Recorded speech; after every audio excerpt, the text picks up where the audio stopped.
Bonjour à toutes et à tous.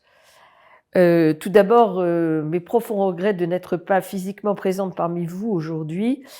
Je suis généralement toujours là, au colloque qu'organise l'ARCA depuis des années et malheureusement cette année, n'ayant pas le don d'ubiquité, je n'avais que la possibilité que d'enregistrer ou de vous envoyer un avatar et j'ai préféré enregistrer.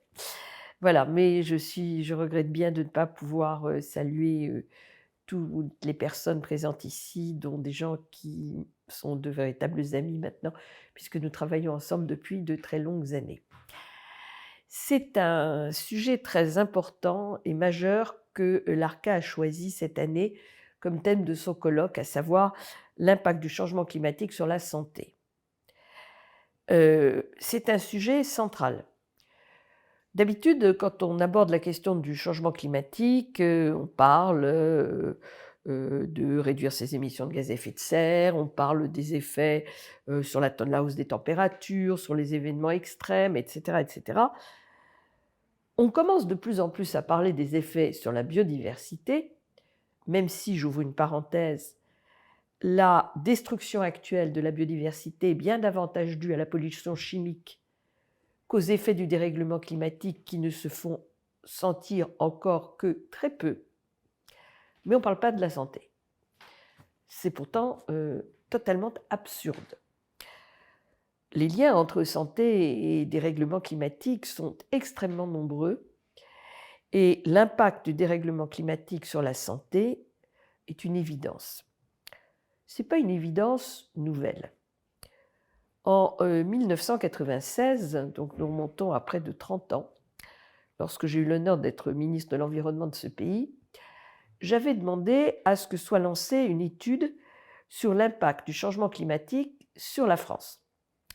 À l'époque, mes services m'avaient regardé comme si j'arrivais de la planète Mars, en me disant que c'est tout à fait impossible à faire. Je leur avais expliqué que les Anglais avaient été capables de le faire et que comme on n'était pas plus bêtes qu'eux, je ne vois pas pourquoi nous ne le ferions pas. Et donc cette étude avait finalement été lancée et a donné lieu à un rapport qui avait été publié en 1998 ou 99 par Michel Mouzel, qui était à l'époque le président de la mission Effets de serre. Ce rapport comprenait déjà 2 chapitres propres à la santé. Le premier concernait un sujet dont on aurait été bien inspiré de prendre connaissance, celui des effets de la canicule. Nous étions en 98, quelques années avant la première grande canicule que nous avons vécue. Et ce rapport expliquait très clairement les effets délétères que la canicule aurait sur la morbidité des plus âgés. Le rapport, comme beaucoup de rapports, a fini évidemment dans un tiroir et personne n'en a tenu compte. Donc, premier effet, effectivement, les effets sur la morbidité d'un certain nombre de personnes, en particulier les plus âgées. Le deuxième effet qui était relevé dans ce rapport, c'était sur l'apparition de nouvelles pathologies. Alors, on ne parlait pas du Covid, qui n'est pas forcément lié au dérèglement climatique d'ailleurs, mais par contre, de l'arrivée dans des zones tempérées de maladies qui n'affectaient que des zones chaudes, et notamment la dengue, le chikungunya, lié au moustique tigre. Tout ça a été déjà su à la fin des années 90. Et effectivement, nous avons vu arriver dans le sud de la France, puis maintenant sur la totalité du territoire, des cas endogènes de chikungunya ou de dengue, c'est-à-dire de maladies non pas arrivées en France par des voyageurs venus de nos territoires d'outre-mer, par exemple, mais bien par des métropolitains piqués par des moustiques qui étaient bien métropolitains. C'était les 2 premières conséquences que l'on avait vues liées au dérèglement climatique. Malheureusement, on n'était qu'au tout début de la prise de conscience de l'impact majeur du dérèglement climatique sur la santé humaine. Tout d'abord, il faut bien voir que si on a pris conscience un peu plus tôt des liens entre dérèglement climatique et biodiversité, on a eu tendance à extraire, comme d'habitude, j'allais dire l'homme de la biodiversité, des espèces, comme si nous étions faits d'autres choses, d'autres éléments que ne le sont les autres espèces vivantes.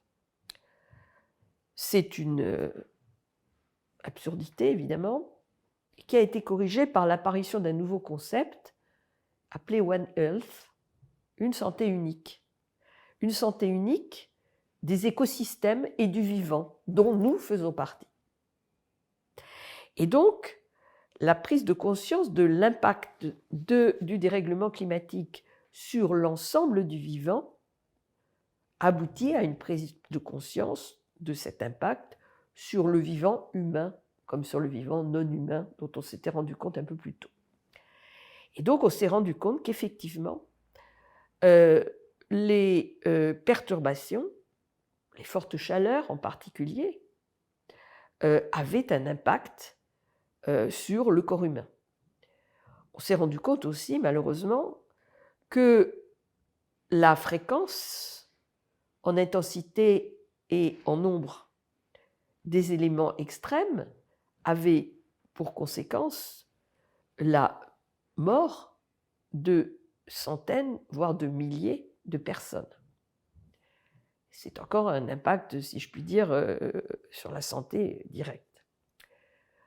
On s'est rendu compte aussi que ces nouvelles conditions de vie, que l'on traduit sous le vocable d'adaptation au dérèglement climatique, imposaient de regarder l'évolution des pathologies déjà connues sous un angle qui pouvait être différent de par la transformation de nos conditions de vie.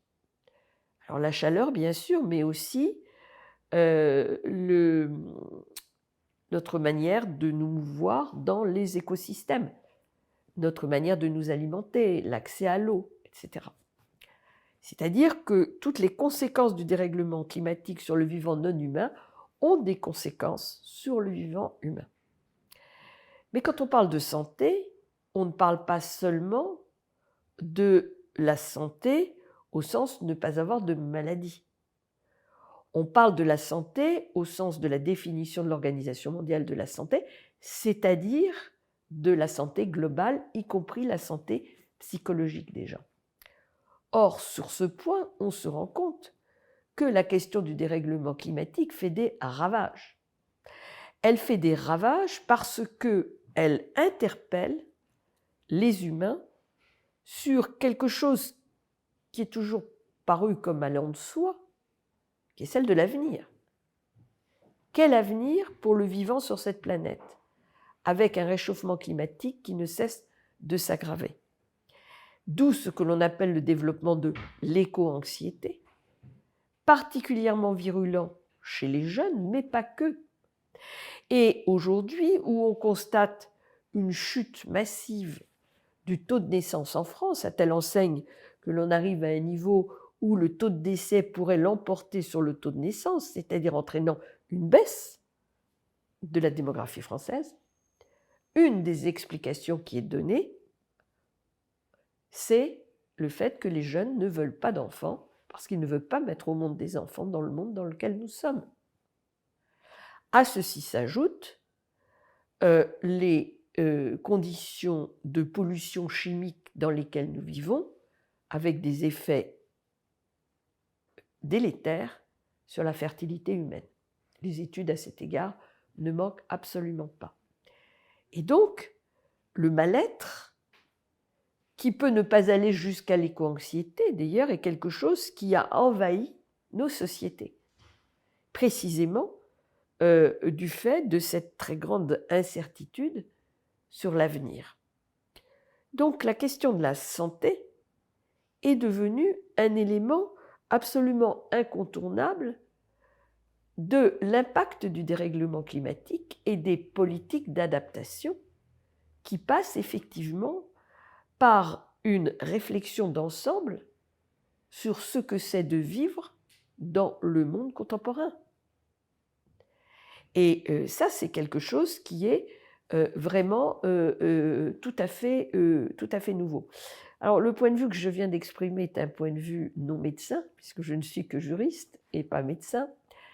Je pense que les médecins qui vont se succéder à la tribune, et je pense à mon excellent ami le professeur Skinazi, vous diront des choses très intéressantes sur le développement de certains types de pathologies, sur peut-être des liens qui ont pu être établis entre le développement du Covid et certaines manifestations climatiques.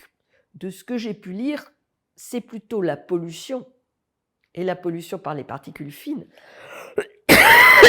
qui est à l'origine, ou tout au moins qui explique des augmentations de morbidité. Les études italiennes et anglaises à cet égard sont assez nombreuses, mais la multiplication des particules fines peut également trouver des causes dans le dérèglement climatique, au-delà de la pollution des usines, et qu'on n'a plus tellement en France d'ailleurs, et de la pollution automobile, sans oublier celle qui peut être liée au chauffage au bois.